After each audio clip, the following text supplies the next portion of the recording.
Bonsoir à toutes, bonsoir à tous. Je vous remercie vivement d'être toujours aussi nombreux à ce chiour du jeudi soir, donc chiour hebdomadaire sur la Parashat Shavua. Je remercie très chaleureusement Chaim Wiesman qui a répondu à notre invitation, qui va intervenir sur ces deux parachiotes. Alors, en France, on lit Acharemot, en Israël, on lit Kedoshim, et Chaim a, comment dire, le défi de mettre en résonance ces deux parachiotes en 30 et 40 minutes. Alors, pour celles et ceux qui ne connaissent pas Chaim Wiesman, Chaim est un enseignant biblique, il est diplômé de l'INALCO, il est responsable, il a été responsable, alors tu nous diras, Chaim, un peu plus quand, voilà, dans une minute, quand tu auras la parole, durant 7 ans du programme mondial d'enseignement de l'hébreu biblique proposé par eTeacher, qui est un programme agrémenté par l'Université hébraïque de Jérusalem. Il a publié 3 essais bibliques. Il collabore au magazine Israël Magazine. Il est créateur de la rubrique Éthique et judaïsme. Et il collabore aussi en tant que blogueur à Times of Israel. Et je rajouterai que je salue aussi l'engagement de Chaim pour la reconnaissance du génocide arménien. Et c'est important de le dire en ce jour très spécial de Yom HaShoah. Chaim, je te laisse la parole et te remercie encore pour ta participation. Merci infiniment, très chère Judith. Je voudrais d'abord te remercier, toi et l'association, les Amis du Rav Zaks, pour l'invitation ce soir. J'en suis vraiment extrêmement honoré, dois-je dire. Et alors, c'est vrai, je suis enseignant biblique depuis plus de 10 ans, on va dire, de manière officielle. J'ai enseigné pendant 7 ans chez eTeacher, qui est l'institut, on peut dire, israélien reconnu. J'ai été en effet à la tête du programme mondial en langue française de l'enseignement biblique.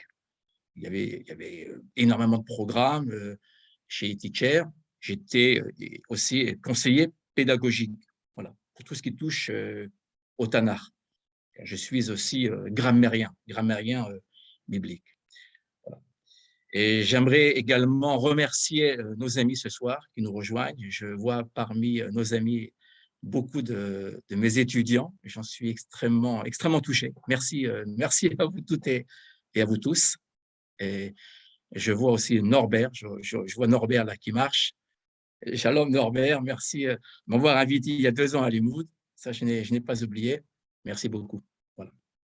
Alors, je vous propose ce soir une étude particulière, une étude sur la parashat Kedoshim. Alors, vous allez le voir dans un instant, le Rav Zaks a très souvent lié les deux parachutes, Acharemot et Kedoshim. En règle générale, ces deux péricopes, en français, parachutes, péricopes, sont généralement liés. Cette année, et ces deux parachutes sont divisés. Et comme vient de vous le dire très, très justement notre amie Judith, cette année, il y a une différence de lecture entre Israël et la diaspora, pour des raisons qui seraient trop longues à expliquer maintenant. Et la raison est liée à Pessah, entre autres, si vous le voulez. D'accord ? Aux 2 jours de Pessah, au début de Pessah et à la fin de Pessah. Bon, je n'entrerai pas dans le détail. Et ce qu'il faut savoir, c'est qu'il y a donc, à partir de cette paracha, cette année, il y a donc un décalage. Et j'avoue, je suis à l'heure d'Israël, ça je dois vous l'avouer, mais en même temps, vous le verrez ce soir, et alors 30 minutes c'est court, et nous allons faire une jonction entre la parashat Kedoshim et Acharemot et Kedoshim. Je mettrai bien évidemment l'accent sur la parashat Kedoshim, qui nous intéressera ce soir plus particulièrement, et qui viendra couvrir la parashat Acharemot. Nous allons ouvrir le document et découvrir la pensée du Rav Zaks.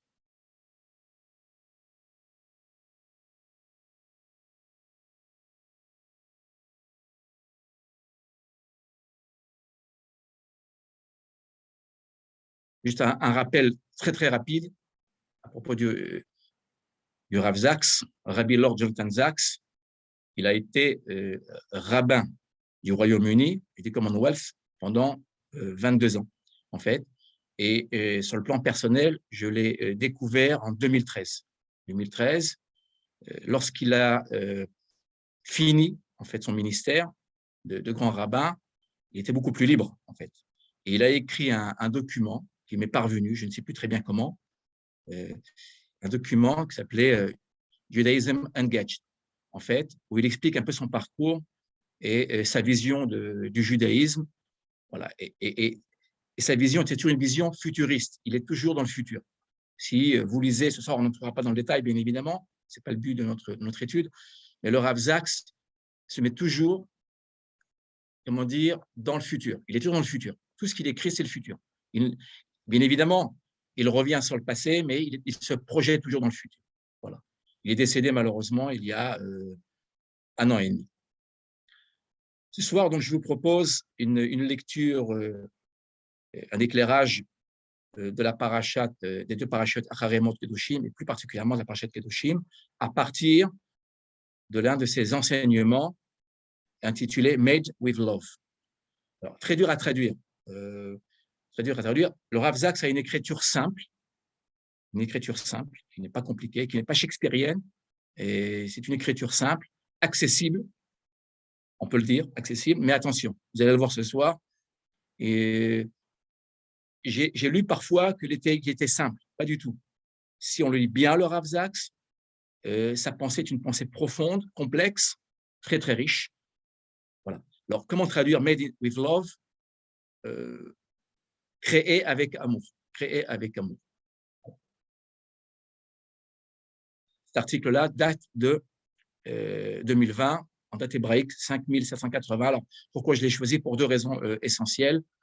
D'abord, en fait, on peut dire pour la profondeur du texte, bien évidemment, mais surtout que c'est son dernier texte, en fait, touchant à la parachate Kedoshim et Acharemot, avant qu'il ne décède. Avant que nous entrions dans le vif du sujet,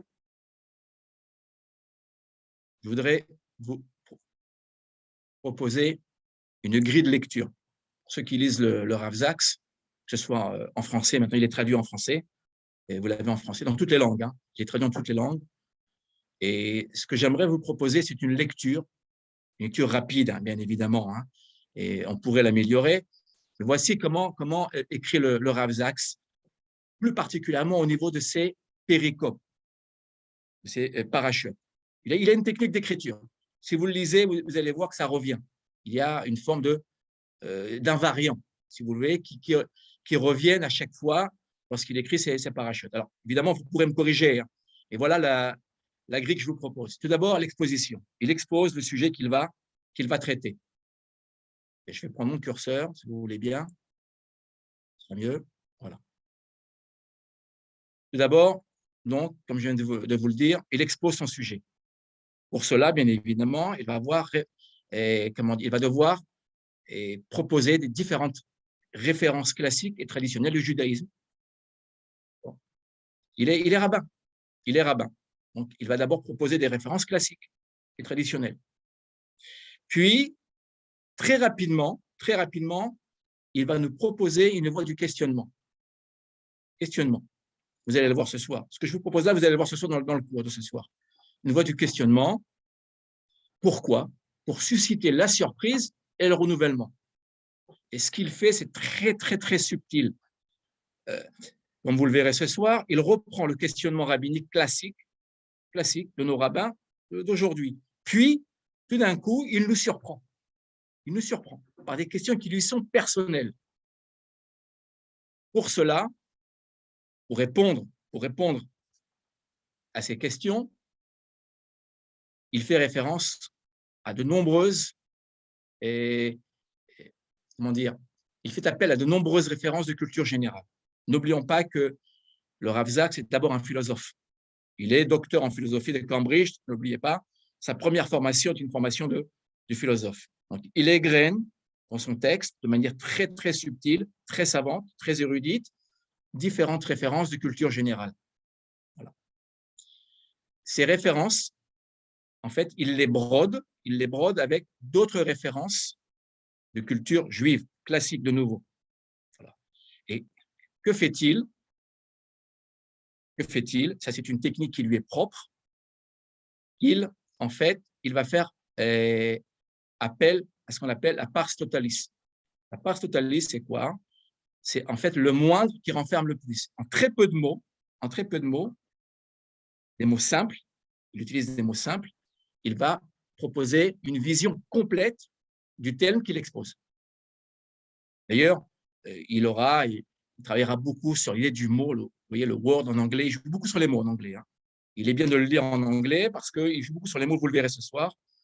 Et vous voyez, word, c'est le monde qui est contenu dans le mot. Un mot peut contenir toute une vision. Voilà. Une de ses conférences classiques, il a une conférence très, très classique, The World We Make with Words. Vous voyez, il joue sur les mots. Vous voyez, W, vous voyez, même le même, c'est un W inversé ici, W. Il joue sur les lettres en anglais et ce n'est pas par hasard, vous le verrez encore ce soir. Et à la fin de son article, des articles longs d'ailleurs, extrêmement longs, ils sont longs, eh bien, il suscite l'émerveillement pour aboutir à un enseignement d'ordre éthique. Le Rav Zaks, à plusieurs reprises dans son parcours, a toujours dit « Ne m'interrogez pas sur la halakha, interrogez-moi sur l'éthique ». C'est ce qui a fait son succès, en fait.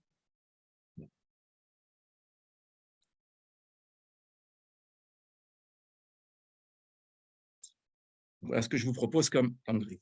Voilà. Ah, attendez. Voilà. Vous voyez bien vous voyez bien Parfaitement, Khalid. parfaitement. Vous voyez ce que je dis, hein? Vous voyez très bien le. D'accord? Là, on est sur la première table. On est toujours sur la première slide. Ouais. La slide, d'accord? Vous voyez comment lire le Rav Zaks, c'est ça, c'est ce que vous voyez, non? On a la photo. Ah non, alors ça ne va pas, attendez. Vous voyez, alors c'est pas bon. C'est pas bon. Voilà. Là, vous voyez là? Voilà. Oui, là c'est mieux. Voilà, c'est très bien. Voilà. Vous voyez. Je m'excuse.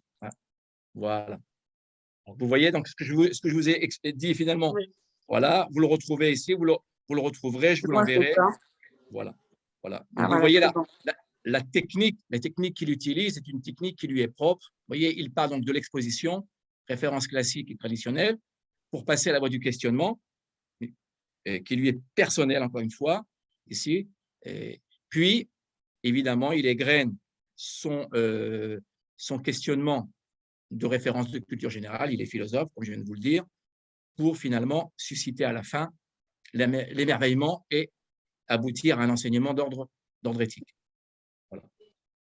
Ça, je vous l'enverrai si vous le voulez, pour que vous puissiez donc décrypter le Rav Zaks.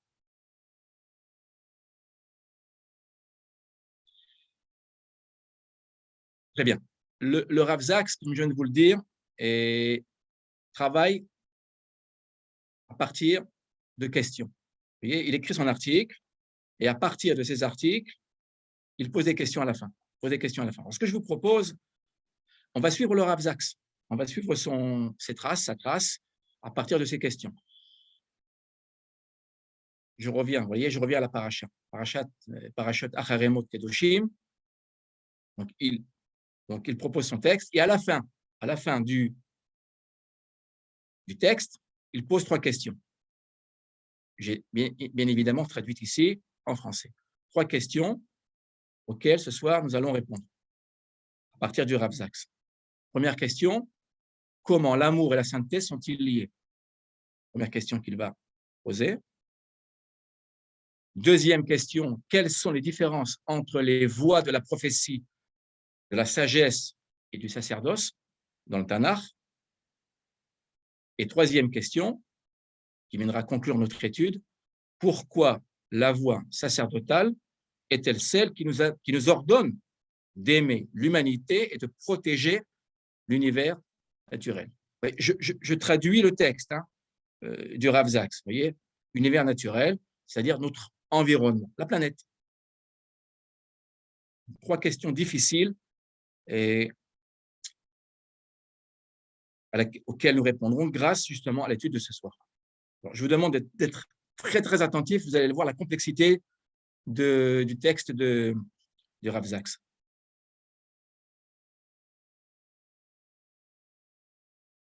Première question. Comment l'amour et la sainteté sont-ils liés? Vous remarquez 3 points. Pourquoi 3 points? C'est moi qui l'ai rajouté. Pourquoi 3 points? Vous le verrez. Cette question posée par le Rav Sachs, toutes ces questions-là sont des questions traduites de son texte. J'ai repris son texte, j'ai traduit, j'ai mis, si je puis dire, j'ai édulcoré. Vous m'excuserez, ce sera beaucoup plus rapide, bien évidemment. Et donc, tout ce qui est là, tout ce que vous verrez ce soir, c'est la traduction du Rav Sachs. Je n'ai rien rajouté. Nous sommes les porte-parole du Rav Sachs ce soir. Que se passe-t-il? Cette question-là, vous le verrez dans un instant, le Rav Sachs la subdivise en 3 autres questions. Vous voyez?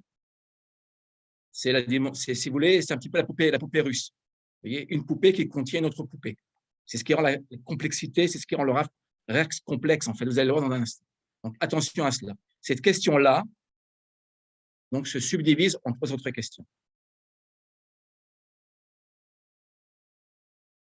Le Rav Sachs, comme nous l'avons vu tout à l'heure, fait donc référence au texte, aux sources classiques. Tout d'abord, pour étayer sa thèse, il reprend donc les sources. Quelles sont ces sources? Lotikom, velotitor et bene amecha, ve'ahavta lere'echa kamocha, ani Adonai. Tu ne te vengeras pas et tu ne garderas pas rancune avec les enfants de ton peuple et tu aimeras ton prochain comme toi-même. Je suis l'Éternel. Lévitique 19-18. Ce texte-là est tiré de la parashat Kedoshim. Je précise en passant que la parashat Kedoshim vient compléter, vient élargir en fait la parashat Acharemot sur certains points. Pas tous les points, mais sur certains points. Une remarque d'ordre grammatical, vous remarquerez qu'il est écrit dans le texte « Ve'ahavta le're'echa » et non pas « et ». Ici, en hébreu, vous voyez, nous avons cette préposition lamed. En règle générale, lorsqu'on parle en hébreu, même biblique, même moderne, à la place de ce lamed, nous avons et. Voilà. Cette particule particulière de l'hébreu biblique et moderne, et, vous remarquerez que nous avons lamed. Si vous le voulez, nous y reviendrons plus tard dans le courant de l'étude. Puis que fait-il? Après avoir cité cette référence biblique, 19-18, du Lévitique, le Rav Sachs nous propose une seconde référence, 19-34. Ke ezrach mikem ihiye lachem agar, agar ittechem ve'ahavta lo kamocha, ki gerim hihitem be'eretz Misraim, ani Adonai Elohechem. Comme un citoyen d'entre vous sera pour vous l'étranger, qui séjourne avec vous, et tu l'aimeras comme toi-même. Car l'étranger, vous avez été au pays d'Égypte, je suis l'Éternel, votre Seigneur. Déjà, vous remarquez les couleurs, il y a entre le verset 18 et le verset 34 une ressemblance.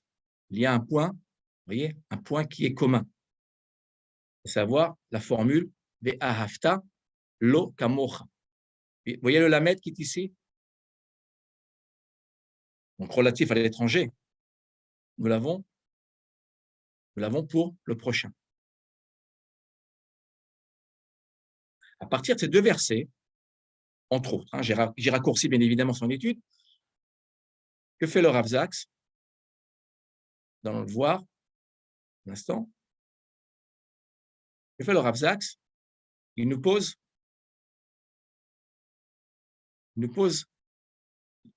ces 2 questions. Ce sont des questions traditionnelles, qui sont posées généralement par le commun des mortels, même par tous nos rabbins, en règle générale. Qu'entend-on exactement par votre prochain, l'étranger? Que signifie aimer l'autre comme soi-même? Ce sont 2 questions généralement que nous nous posons tous. Voyez. Alors, bien avant, il précise ils tiennent à préciser que le judaïsme a été la première civilisation à introduire l'amour au cœur de la moralité.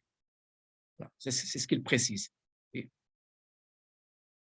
si je reviens donc à ces deux questions, ce sont des questions traditionnelles, tout à fait traditionnelles. Quand quelqu'un étudie le texte biblique, quand il rencontre ces deux versets, tout de suite, il pose la question. Quand on parle du prochain, s'agit-il du prochain, à savoir notre frère biologique, voyez, ou du prochain au sens de notre frère en humanité? Puis après, il passe à l'étranger. Ici, vous voyez, le Rav Zaks parlera de ce défi que nous avons à relever, d'aimer l'étranger. Donc, ce prochain pourrait très bien être l'étranger. Et puis, que signifie aimer l'autre comme soi-même? Donc, ce sont des questions traditionnelles, nous posons. Mais le Rav Zaks ne se satisfait pas de ces questions. Que fait-il? Il va poser 3 autres questions. Je vous rappelle que les 3 autres questions que nous allons voir maintenant s'inscrivent, je reviens, s'inscrivent dans la première question. Vous voyez? Cette première question-là donc, se subdivise en 3 questions que nous allons voir maintenant. J'y arrive. Voilà. Première question. Pourquoi est-ce précisément ici, dans la Parashat Kedoshim, dans un chapitre consacré au concept de sainteté, que le commandement donc de l'amour apparaît? Pour celles et ceux qui ont lu la Parashat Kedoshim, et vous remarquerez qu'il y a de nombreuses lois d'ordre social, de nombreuses lois d'ordre, je dirais spirituel ou religieuse, comme vous le voudrez. Vous voyez? Donc, que vient faire, en fait, ce principe d'amour dans le texte de la Parashat Kedoshim? Deuxième question, et pourquoi le commandement d'aimer son prochain comme soi-même apparaît-il dans un chapitre contenant des lois telles que n'accouplez pas différentes espèces d'animaux, ne semez pas votre champ avec 2 sortes de semences, qu'on appellera les kilaïm, et ne portez pas de vêtements tissés de 2 sortes de tissus. On appellera la règle du Shahatnez. Nous n'avons pas le droit de mélanger du lin avec du coton. La laine avec le coton. Troisième question, le chapitre est-il simplement un assemblage de commandements déconnectés, ce que je viens de vous dire? Est-ce que ce mélange entre les lois sociales et les lois spirituelles serait le fruit d'un hasard? Ou bien, dit-il, ou bien y a-t-il un seul fil unificateur? Y a-t-il un sens à tout cela? Le texte, est-ce que le texte, en fait, exprimerait donc, comment dire, viendrait nous donner différentes lois au hasard, mélangées, qui seraient donc un bric-à-brac, excusez-moi du terme, ou bien y a-t-il quelque part un fil unificateur, un fil conducteur? Que fait le Rav Zaks? Il nous dit, je ne peux pas répondre encore. Il dit, pour répondre à cette première question qui elle-même se subdivise en 3 questions, il nous faut répondre à la deuxième question, qui est, quelles sont les différences entre les voies de la prophétie, de la sagesse et du sacerdoce dans le Tanakh?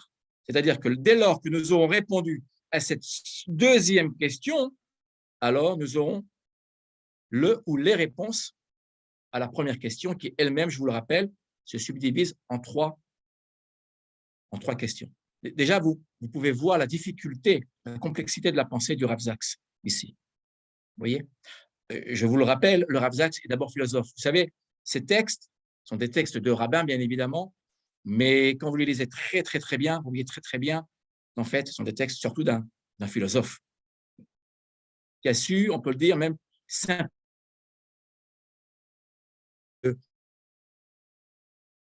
Rousseau, spécialiste de l'Angleterre particulièrement, mais il connaît très très bien son histoire mondiale, Il parle très, très bien de la France et en tant que philosophe, j'entends bien. Nous allons essayer de voir, de résoudre la deuxième question pour pouvoir répondre à la première question. 3 perspectives. La prophétie, la sagesse et le sacerdoce.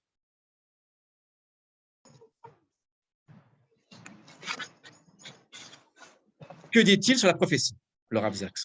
Bien évidemment, vous m'excuserez, j'ai fait un raccourci, sinon ce serait beaucoup trop long. J'ai fait un raccourci donc du texte du Rav Zaks.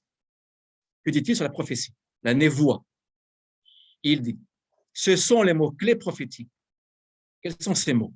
La droiture, la justice, la bonté et la compassion. Pas l'amour.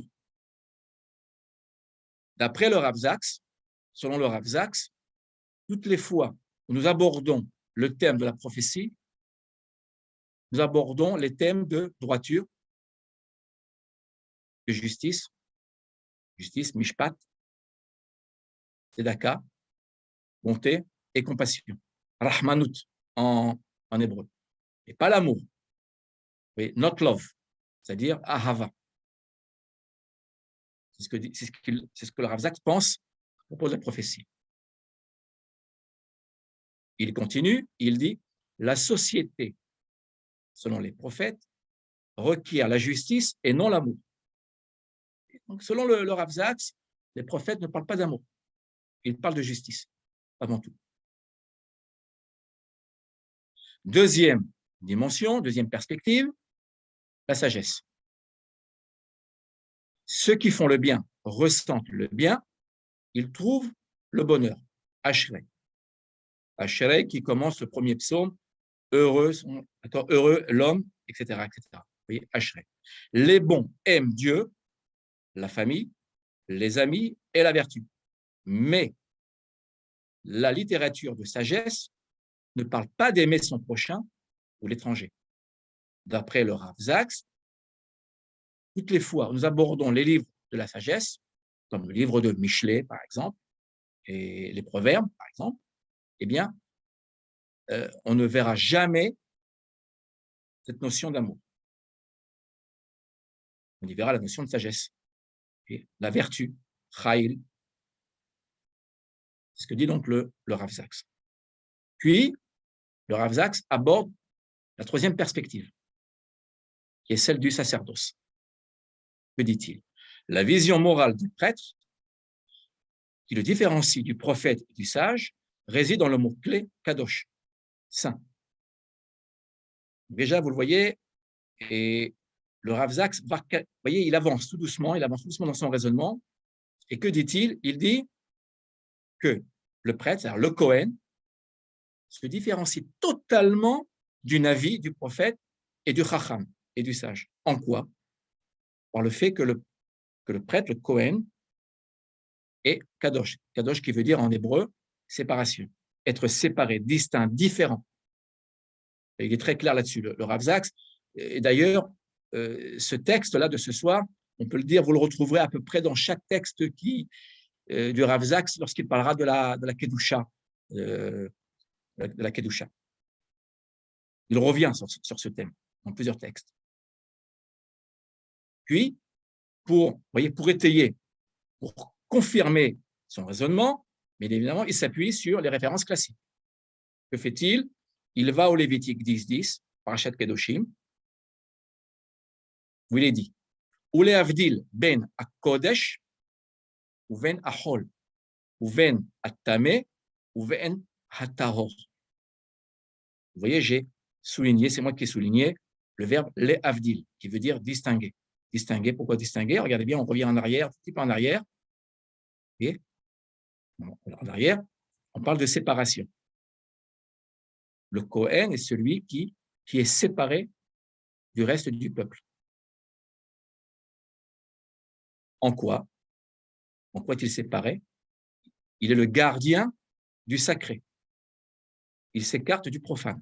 Le Kohen vit dans une dimension, dans la sphère du sacré. Il ne peut pas en sortir. Donc, il est donc différent du reste du peuple. Après cette référence, le Rav Zaks rajoute une deuxième référence. Lévitique 11, 47, toujours dans la parashat Kedoshim, bien évidemment, où il est dit « Lehavdil ben atame ou ben atahor ou ben ahaya anechelet ou ben ahaya asher lote achel » afin de distinguer l'impur d'avec le pur et l'animal qui peut être mangé de celui qu'on ne doit pas manger. Encore une fois, nous retrouvons le verbe distinguer, Lehavdil. Puis, le Rav Zaks continue. Troisième référence, où il est dit, référence Lévitique 20, 26, où il est dit, V'hitem li kedoshim, hi kadosh ani Adonai, va'avdil etrem min ha'amim liyot li. Et vous serez pour moi saints, car je suis saint, moi l'Éternel, et je vous ai séparés d'avec les peuples pour que vous soyez à moi. Alors, regardez, là, il y a une différence. Et les deux premières références sont, je dirais, internes, intérieures au peuple d'Israël. Le Cohen est séparé du fils d'Israël. Et la troisième référence, Lévitique 26, que dit-il? Il dit que finalement, nous sommes, nous, Israël, nous tous, Israël, Lévi et Cohen, nous sommes tous finalement des Kohanim, et un royaume de prêtres. Je vous renvoie évidemment à Exode 19, 6, où l'Éternel nous dit, vous serez donc un royaume de prêtres, et donc nous serons séparés des autres peuples. Vous voyez ici, sur cette idée de séparation intérieure par rapport le Cohen par rapport à Israël lui-même, et séparation par rapport aux autres nations. Puis, le Rav Zaks continue. Il nous dit une chose extrêmement intéressante, et c'est là où intervient, je dirais, la grande nouveauté du Rav Zaks, qui lui est particulière. Ça, c'est particulier au Rav Zaks. Ici, que fait-il? Vous voyez la surprise, l'effet de surprise? Que fait-il? Il lui dit, regardez bien. La racine, Badal, Bet, Dalet, Lamet, que j'ai ici souligné, que nous retrouvons, vous voyez, dans ces trois versets de la Parashat Kedoshim. Que dit-il? Il dit, c'est étrange. Il y a quelque chose d'étrange. Cette racine, qui se trouve dans le Lévitique, nous la retrouvons où? Dans le livre de Bereshit, Genèse. Au premier chapitre du livre de la Genèse, nous retrouvons cette racine, à savoir Bet, Dalet, Lamed, 5 fois, à 5 reprises. Je vous invite à le faire, vous verrez, il y a bien 5 fois cette racine dans le texte biblique. Donc, que dit-il? Il dit que au début de la création, l'acte de la création, au début, c'est un acte de différenciation. La différence entre la nuit et le jour, je vous le rappelle, entre les eaux d'en haut et les eaux d'en bas, vous voyez? Donc, tout cela va participer à la création du monde, mais par un acte de différenciation. D'ailleurs, entre guillemets, cette idée-là n'est pas nouvelle. C'est une idée qui appartient au monde de la Kabbale.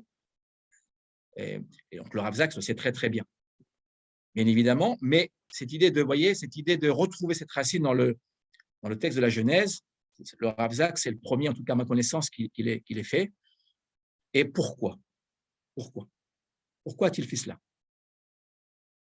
Alors, nous allons voir dans un instant.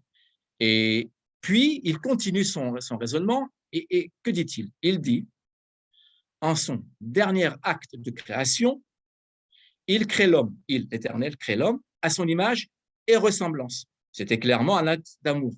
L'homme est bien-aimé, a déclaré Rabbi Akiva, parce qu'il a été créé à l'image de Dieu, d'après Maxime des Pères 3, 14.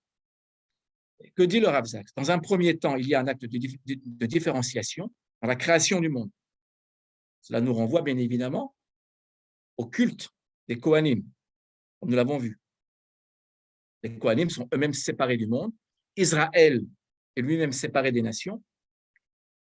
Très bien. Puis il dit, à la fin de la création, cette fois-ci, il y a un acte d'amour. Il y a un acte d'amour de la part d'Éternel qui permettra la création de l'homme. Vous remarquerez qu'il y a un jeu de mots en anglais, likeness. Vous voyez, likeness, en anglais, veut dire ressemblance, veut dire aussi amour. Vous voyez le jeu de mots? C'est pour ça qu'il a dit This was clearly an act of love. Si vous le voulez ici, il a joué. Alors, en français, ça, on ne le voit pas très bien en français. Mais en anglais, il a voulu jouer là-dessus. Entre le mot likeness et le mot, donc, les mots act of love. Il fait donc le lien, vous le voyez, entre cette idée de ressemblance avec l'Éternel et l'acte d'amour, donc il a participé à la création de l'homme. Je reviens à la racine qui nous intéresse, Bet Dalet Lamed, qui veut dire donc différencier. Et que dit-il? Vous voyez, regardez ce qu'il fait. Il va utiliser la référence suivante, chapitre 19, 19. Je vous rappelle que l'injonction d'aimer son prochain, c'est le verset 18. Donc, vous voyez, là, il poursuit son raisonnement, le Rav Zaks. Que dit-il? Sa tâche, la tâche du prêtre, du Cohen, est de faire ces distinctions et de les enseigner aux autres. Il sait que différentes formes de vie ont leur propre niche dans l'environnement. C'est pourquoi l'éthique de la sainteté comprend des règles telles que ne pas s'accoupler avec différents types d'animaux, ne pas planter un champ avec différents types de semences et ne pas porter de vêtements tissés de deux types de matériaux. Vous voyez ici. S'il fait le rapport, regardez bien, il fait un rapport direct, on peut le dire, entre la création du monde, en fait, à partir de cette différenciation, et le culte du Cohen, qui lui-même est donc séparé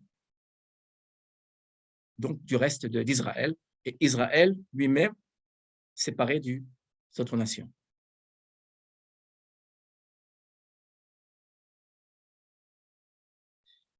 Et là, vous voyez, là, il va répondre de manière très, très détaillée à la réponse du début. Vous voyez, en ayant répondu à la seconde question, en fait, il répond par voie de conséquence à la première question. Vous vous rappelez quelle était la première question? On va y revenir. En quoi la sainteté et l'amour sont-ils liés? Question qui s'était donc que nous devions subdiviser en trois parties. Il répond. Faites attention à chaque mot. Avant tout, l'éthique de la sainteté nous dit que tout être humain est fait à l'image et à la ressemblance de Dieu. Dieu a fait chacun de nous dans l'amour. Par conséquent, si nous cherchons à imiter Dieu, soyez saints, parce que moi, le Seigneur, votre Dieu, je suis saint, nous devons aussi aimer l'humanité, non pas dans l'abstrait, mais dans la forme concrète du prochain et de l'étranger. L'éthique de la sainteté est basée sur la vision de la création comme œuvre d'amour de Dieu. Cette vision voit tous les êtres humains, nous-mêmes et notre prochain et l'étranger, comme à l'image de Dieu, et c'est pourquoi nous devons aimer notre prochain et l'étranger comme nous-mêmes. Vous le voyez, il met l'accent, le Rav Zaks met l'accent sur ce verset-là. Soyez saints parce que moi, le Seigneur, votre Dieu, je suis saint. Kedoshim tihiyu ki kadosh ani. C'est le premier verset de la parashat Kedoshim. Donc, pour résumer les propos du Rav Zaks, nous devons être à l'image de Dieu. Mais comment être à l'image de Dieu? Comment devenir saint comme lui? Il faut l'imiter. Il faut imiter Dieu. Qui imite Dieu? Qui imite Dieu dans le texte? Les Kohanim, vous l'avez vu. Comment? Ils vivent, vous voyez, dans une sphère séparée. De la même manière que l'Éternel, pour créer son monde, a dû finalement utiliser cette idée de différenciation. On l'a très, très bien vu, vous voyez, les cieux, comment dire, la nuit et le jour, les eaux d'en haut et les eaux d'en bas. Voilà, les Kohanim feront la même chose sur le plan de la sainteté, de leur culte. Et Israël fera la même chose par rapport aux nations. Donc, imiter Dieu, en fait, c'est aimer le prochain et l'étranger. Allez, je reviens un tout petit peu en arrière, si vous le voulez bien. Ici. Voilà. Ici. Il est très, très, très, très clair. Vous voyez, Dieu a fait chacun de nous dans l'amour. Dans l'amour, c'est-à-dire, cela nous rappelle la dernière phase de la création de Dieu. Si vous vous rappelez, d'après le Rav Zaks, il y a eu deux grandes phases. Une phase de différenciation et une phase d'amour, de rapprochement, si vous le voulez. Voilà. Et donc, à partir de là, si nous voulons ressembler à l'Éternel, nous devons nous-mêmes, en fait, imiter, copier l'Éternel. En quoi faisant? Bien, en aimant notre prochain et l'étranger, c'est-à-dire celui qui est différent de nous. Et la troisième question de notre étude de ce soir, pourquoi la voie sacerdotale est-elle celle qui nous ordonne d'aimer l'humanité et de protéger l'univers naturel? Le Rav Zaks donc conclut son étude par « Je crois qu'il y a quelque chose d'unique et de contemporain dans l'éthique de la sainteté. Elle nous dit que la morale et l'écologie sont étroitement liées. Elles concernent toutes les deux la création, le monde en tant qu'œuvre de Dieu et l'humanité en tant qu'image de Dieu. L'intégrité de l'humanité et l'environnement naturel vont de pair.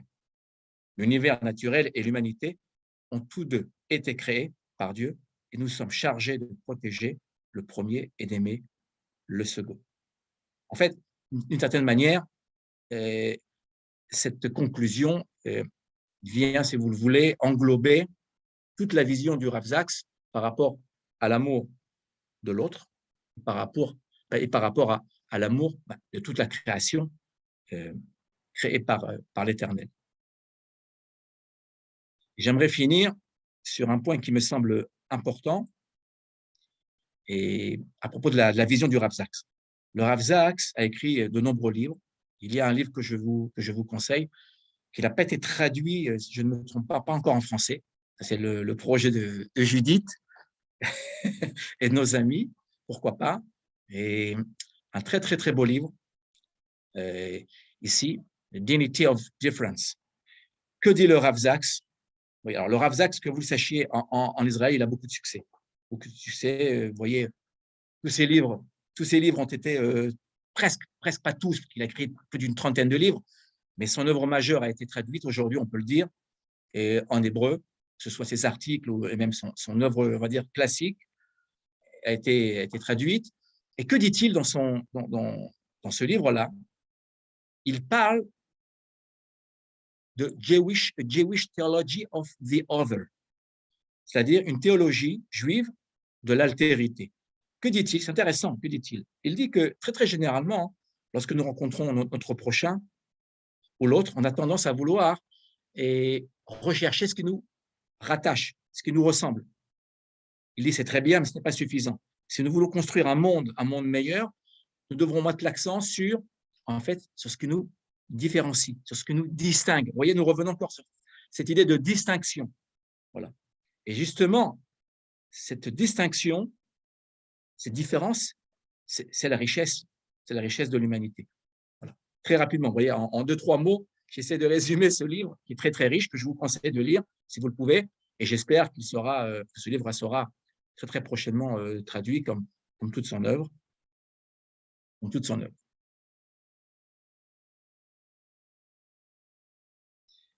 Merci beaucoup de votre attention.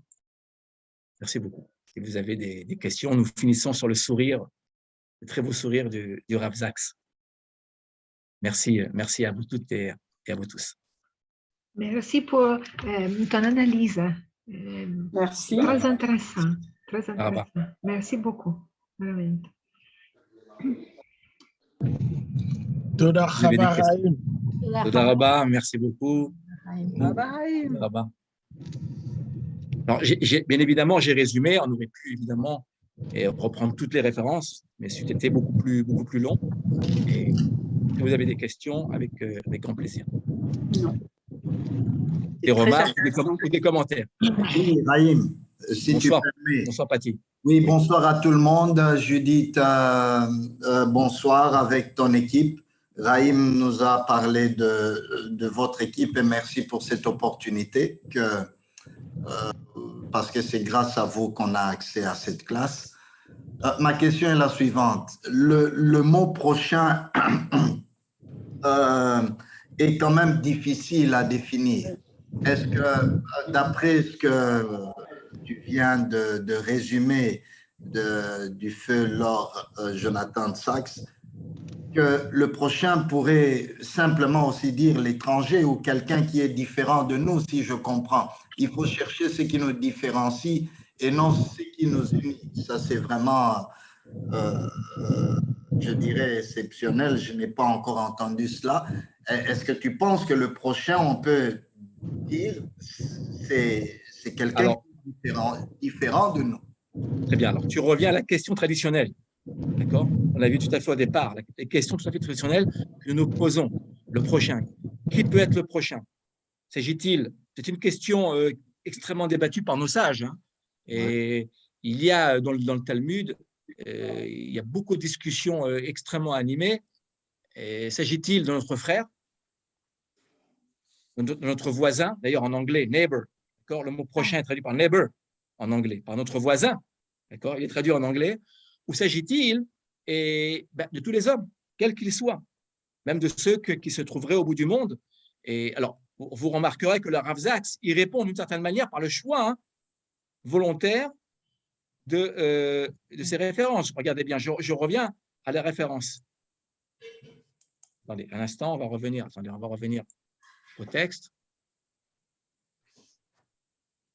Je vais revenir au texte. Et voilà.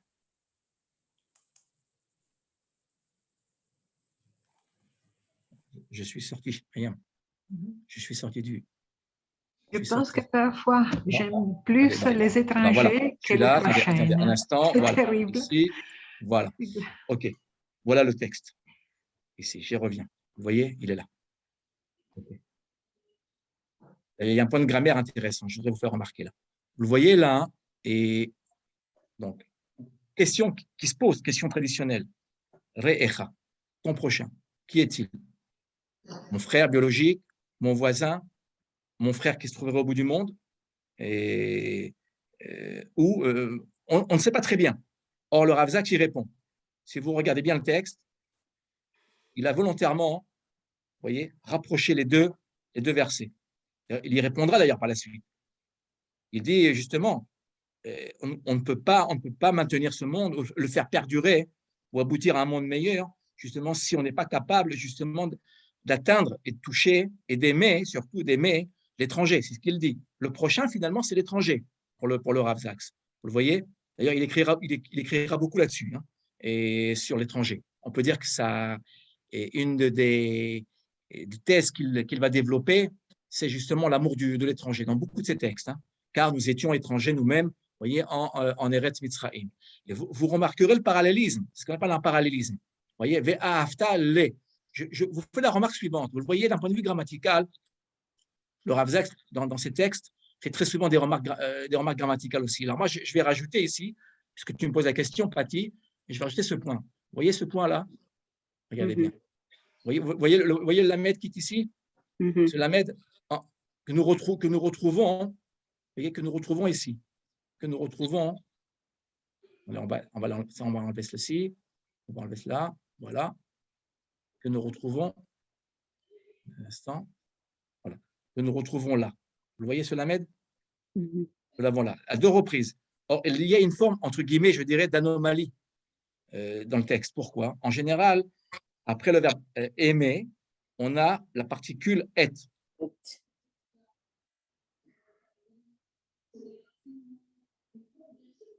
Voilà, particule et, que nous n'avons pas en français. C'est ce qu'on appellera le COD, en fait. Complément d'objet direct. Et défini. CODD, complément d'objet direct défini. Or, là, nous avons un lamed. Or, ce lamed est intéressant. Car ce lamed, qu'est-ce qu'il nous dit? Il nous dit non, ce n'est pas et. Si à lamed, ce n'est pas et. Et c'est très rare. Ce lamed est très rare dans le texte. On le retrouve pour le prochain et on le retrouve pour l'étranger. Vous voyez? C'est ce que nous venons de voir. Vous voyez? On l'a aussi pour l'étranger. Donc, pourquoi? Comment interpréter cela? En fait, c'est que ce lamed nous renvoie à quoi? Qu'est-ce qu'il nous dit, ce lamed? Il nous dit la chose suivante. Il nous dit que l'amour dont il est question dans le texte, ce n'est pas un amour émotionnel. Pourquoi? Comment la Torah pourrait-elle nous imposer d'aimer quelqu'un? On sait très bien. Est-ce qu'on peut forcer quelqu'un à aimer son prochain? Si on joue sur les émotions, non. On ne peut pas aimer quelqu'un de force. Pourtant, le texte, regardez ce que dit le texte biblique. Le texte biblique nous dit la chose suivante, que l'amour dont il est question là n'est pas un amour d'ordre émotionnel. Vous le voyez? C'est un amour d'ordre, j'allais dire, rationnel, mais comment dire, qui dépasse même, je dirais même l'entendement. Vous voyez, il y a un ordre d'aimer son prochain. Pourquoi? Et c'est ce que dit le Rav Zaks, il nous y aide. Pourquoi? Parce que tous les hommes ont été créés à l'image de Dieu. Là, on ne joue plus, si vous voulez, sur les émotions ou sur, comment dire, sur l'idée de « Ah, parce que celui-là m'a donné quelque chose ou parce qu'il y a une certaine chimie qui passe entre nous, alors on va l'aimer. » On doit aimer toutes les créatures parce que toutes les créatures, quelles qu'elles soient, ont été créées par amour, par Dieu. Vous voyez? Donc cet amour est inscrit dans la nature même de l'homme et donc il nous faut donc aller au-delà de nous-mêmes. Vous voyez, le Lamed, je vous le rappelle que le Lamed, c'est la lettre du dépassement. Vous voyez? Donc, quand on doit être en face de quelqu'un, on doit donc, d'une certaine manière, c'est ce que dit le texte biblique, en tout cas pour certains de nos sages, mettre nos émotions de côté et voir que lorsqu'on en parle à quelqu'un, on parle à qui? On parle à Dieu, en fait. Voilà. Et c'est ce que dira le Rav Zaks dans son œuvre. Il dira, lorsqu'on a quelqu'un qui est différent de nous, qui ne nous ressemble pas, au contraire, vous devez vous rapprocher de lui parce que justement, vous rencontrerez justement l'Éternel, vous le rencontrerez dans la différence. Vous voyez? Oui, mais j'ai une… Excuse-moi, oui. J'ai une question pour aller… je dirais, déjà, d'abord, merci infiniment pour ton exposé brillant, ample, précis. Et si tu veux bien m'envoyer ton PowerPoint, que je puisse le diffuser, parce que c'est vraiment important pour suivre ton exposé. Donc, tu as parlé du prochain, de l'étranger, de la Gdoucha qui est une séparation, etc. Donc, tout ça, c'est extrêmement lisible et passionnant. Mais il y a une notion, moi, qui m'a toujours interpellée, c'est aimer son ennemi. On dit, par exemple, je crois que c'est dans la paracha de Kedoshim, quand tu as l'âne de ton ennemi qui ploie, alors il y a aussi cette empathie non seulement à l'égard de l'animal, mais il y a aussi l'empathie à l'égard de son ennemi. Et ça, c'est une notion qui, si on prend ton prisme du Lamed, qui est la forme même grammaticale du dépassement, alors là, on est dans quelque chose de comme tu dis, tu parlais de rationalité des sentiments, c'est-à-dire une sorte d'objectivation, je ne sais pas si c'est très français ce que je dis, de l'approche du prochain ou de l'étranger. Mais alors là, est-ce qu'on met, voilà ma question, pardon, j'étais un petit peu long, est-ce que la Torah nous enjoint à mettre sur le même niveau l'étranger, le prochain et ton ennemi? Alors, après, on en a parlé à David qui veut prendre la parole. Je vais juste répondre, David, à notre amie Judith. Il y a un point sur lequel le Rav Zaks revient, qui est un point, je dirais, classique. C'est qu'il y a un défi qui est lancé à l'humanité, à Israël et à l'humanité, bien évidemment. C'est que, quel est ce défi? Le défi qui est lancé à Israël, c'est de transformer l'ennemi en ennemi. D'ailleurs, il y aura un conte du Shai Agnon, prix Nobel de littérature, et Shai Agnon, le grand écrivain Shai Agnon, qui s'appelle Me Oyev, les Ohev. Il fait un jeu de mots, Shai Agnon, et que reprendra d'ailleurs le Rav Zaks, c'est-à-dire transformer l'ennemi en ennemi, transformer notre ennemi en ami. Vous le voyez? C'est le défi qui est lancé à Israël. C'est pour ça que je reviens à ton exemple, Judith. Lorsqu'on verra l'âne de notre ennemi, en fait, écrasé sous le poids de sa charge, nous devons de nous arrêter et d'aller l'aider. Pourquoi? Car notre ennemi se posera la question, il dira, mais comment? Moi qui ai de la haine à l'égard de mon voisin, mon voisin, finalement, celui-là est venu m'aider. Donc, vous voyez, et donc tout doucement, remonter la pente, si je puis dire, et transformer le monde, finalement, cette obscurité en lumière. Ça, c'est le Rav Zaks. Le Rav Zaks parle beaucoup justement de cette faculté que nous avons de transformer l'obscurité en lumière. Comment? Par nos actions. Et donc, justement, aller voir justement l'ennemi en le transformant. Vous savez qu'à propos de la Shoah, après je donnerai la parole à David, il a écrit beaucoup sur la Shoah. Et on lui a beaucoup posé de questions. Comment y a-t-il une réponse? Y a-t-il une réponse à la Shoah? Alors, il dit oui, il y a une réponse à la Shoah. C'est le tikkun. C'est le tikkun. Il emploiera le mot tikkun, c'est-à-dire de réparation. Vous voyez, on ne pourra pas revenir sur ce qui est passé. Par contre, nous, toutes les fois où on nous a fait du mal, eh bien toutes les fois où on nous a fait du mal, nous ferons du bien.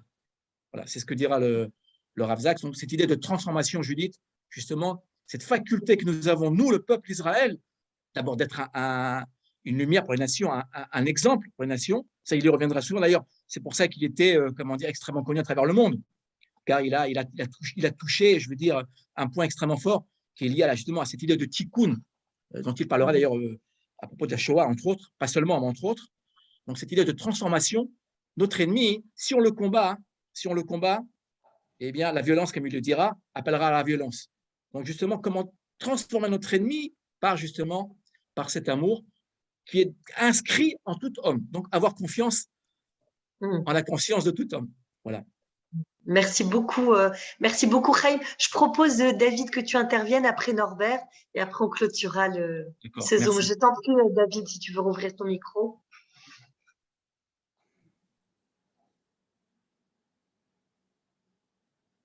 Oui, d'abord, Hazak Mérod, c'est vraiment une maîtrise méthodologique remarquable.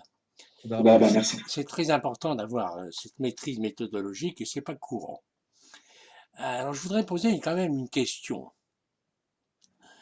Vous avez beaucoup insisté sur la notion de séparation, n'est-ce pas? Rachid dit quelque chose d'intéressant là-dessus. Rachid dit « Partout où tu trouveras une barrière devant la débauche, tu trouveras mention de la sainteté. » C'est-à-dire que une composante de la sainteté, ce serait de s'écarter de la débauche sexuelle. Et plus précisément, plus généralement, la Kedusha requiert de se séparer de l'ensemble des pratiques où ce sont les pulsions premières et la jouissance fantasmatique du moi qui domine. Donc, la Kedusha implique d'abord et avant tout la sortie des états fantasmatiques où c'est le moi qui instrumentalise l'autre. C'est une dimension qui est relativement importante parce que avant d'aimer l'autre, il faut en quelque sorte sortir du moi fantasmatique. Voilà, je voulais signaler. J'avais commenté en 2018 cette paracha et j'ai trouvé mes notes et je me suis dit, c'est vraiment, j'ai été émerveillé de la maîtrise méthodologique que tu as employée, mais en même temps, il y a des tas d'autres aspects. C'est le prix en quelque sorte de sacrifier à la méthodologie. Quand on sacrifie à la méthodologie, on laisse de côté un certain nombre de dimensions, d'éléments. Voilà. En tout cas, merci beaucoup. Merci beaucoup, Adèle.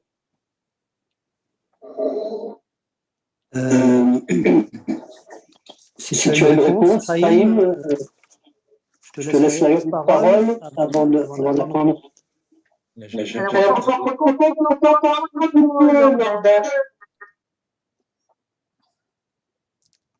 Ça résonne, non? Non. Est-ce que vous m'entendez? Oui. D'abord, je voudrais aussi remercier Chaim pour son exposé clair et structuré. Je voudrais quand même apporter une précision, une distinction.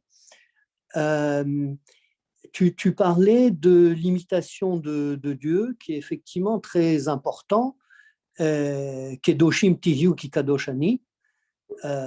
Donc, Hachem nous donne la charge immense de lui ressembler. Mais qu'est-ce qui caractérise Hachem? Tu l'as dit, c'est l'amour. Pourquoi? parce que Hachem étant complet, il ne peut pas recevoir, il ne peut que donner. Donc, c'est ça la caractéristique divine, c'est qu'il est un flux infini qui se déverse sur le monde. C'est la Hashpa. Hein. Et donc, effectivement, comment on va ressembler à Hachem en imitant Hachem dans cette générosité, dans cette Hashpa qui se déverse tout autour de nous. Et je crois que cette Hashpa, cette attitude, elle n'est pas naturelle. C'est au contraire, d'une certaine façon, l'égoïsme qui est naturel. La petah hatadrovetz, que la faute est tapie à la sortie et qu'on a instinctivement la tendance à, au contraire, vouloir recevoir ou vouloir ramener les choses à soi. Il faut qu'on sorte effectivement de soi-même pour aller vers l'extérieur et donner à l'extérieur. Alors, je voudrais aussi donner peut-être une précision, parce qu'il ne faut pas non plus tomber dans l'angélisme et de dire qu'il faut aimer tout le monde, et, y compris ses ennemis. Alors, je n'ai pas retrouvé le texte, mais il me semble me souvenir que le texte ne dit pas qu'on doit aimer son ennemi, on doit l'aider. Quand il est en difficulté, on doit l'aider. Pourquoi? Justement pour essayer de sortir de cet engrenage de l'agressivité. Hein? Le Rav Zaks parle de la théorie des jeux, où dans la théorie des jeux, avec le dilemme des prisonniers itératif, il faut un des bons moyens, disons, de s'en sortir, c'est de se comporter avec l'autre de la façon où l'autre se comporte avec soi. Hein? Donc, c'est une réponse en miroir. Mais si on fait toujours cette réponse en miroir, alors on va être bon avec les bons, mais on va rentrer quand même, on risque de rentrer dans un cycle d'attaque et de vengeance. Hein? Pour sortir de ce cycle d'attaque et de vengeance, la théorie des jeux dit que de temps en temps, il est bon d'être généreux pour casser ce cycle. Et je crois que c'est ce que la Torah nous indique ici, c'est que si on le voit justement en difficulté, on va aller l'aider à ce moment-là. Justement, on ne va pas se réjouir, on va l'aider à ce moment-là, comme ça, il est dans un état où il va être plus réceptif à un changement d'attitude, et donc il va changer d'attitude, et là on peut casser le cycle de l'agressivité. D'ailleurs, juste une remarque, merci beaucoup Norbert. D'ailleurs, le verbe ahav, aleph, hey, beit, a une correspondance en araméen. Yahav, yud, hey, beit, qui veut dire donner, aimer. Voilà, donc c'est le rapport. L'amour se mesure au don. Si vous voulez savoir si quelqu'un vous aime, regardez si cette personne est proche de vous, si elle vous donne du temps et si elle est empathique. Vous voyez, donc le rapprochement des racines, la racine hébraïque ahav et yahav. Vous voyez, donc l'amour, comme disait très très justement Norbert, l'amour c'est le don. Voilà, l'hpa, le flux, l'abondance, l'ouverture, la nédivoute, la générosité. Merci Norbert. Merci beaucoup, Chaim. Il est déjà 21h08, mais c'était tellement passionnant. Je remercie Norbert et David pour leur apport très intéressant. Et voilà, c'est tout l'intérêt de ces shiurim, c'est qu'on a un intervenant, mais qui à la fois monopolise l'attention des participants pendant un certain temps, mais qui permet aussi d'ouvrir le champ et d'apporter derrière sa sensibilité les sensibilités et les connaissances des autres participants. Donc, merci à tous. Et merci. Voilà, au plaisir de te réécouter, Chaim, à l'occasion d'une autre parata. Merci à toi, Judith. Merci à vous tous et à vous toutes d'avoir été présents ce soir. Et je remercie encore une fois tous mes amis, tous nos amis qui sont là et qui ont fait l'honneur d'être parmi nous. Toda Rabba et à bientôt. Merci. Merci. Shalom לכולם. שלום לכולם. לילה טוב. Shalom. Toda Rabba. תודה רבה. Shalom. תודה רבה. שבת שלום. Shalom.